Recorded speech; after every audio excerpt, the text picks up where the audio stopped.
Cole was a blue-collar worker kid. He always was. I got to first coach him last year, and like I say, he was hard-working, but he was very raw. He was the type of person that if he struck out, he was the one who was probably going to throw his helmet around. He was going to bounce it off the floor. But what I really loved about him was the way that he learned.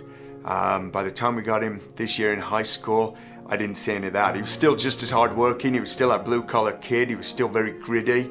But he was no longer doing that. He'd matured, he'd grown up, and he'd become a really good baseball player. And that's what I really loved about him. He really had worked hard to grow up, not just as a baseball player, but as a person. I remember the last weekend that I spoke to him.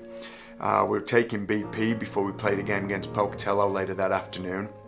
And he was on first base, and I was just talking to him, and he was laying out the map of what he wanted to do. He was talking to a couple of schools about maybe going and playing baseball, but if not, he was going to head down to Arizona.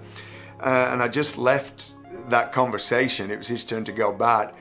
I just remember leaving that and thinking how much he'd grown up, how much he'd matured, and I really loved the fact. I loved the fact that I'd been part of seeing that growing up. I'd loved the fact that he'd taken it on, that he wanted to do that he now had a plan as to where he wanted to go. And then I loved the fact that 2 hours later, he's still out there on a baseball diamond doing absolutely everything that he could to make sure that Blackfoot won. He was a great teammate. The kids loved him because he was a blue-collar guy.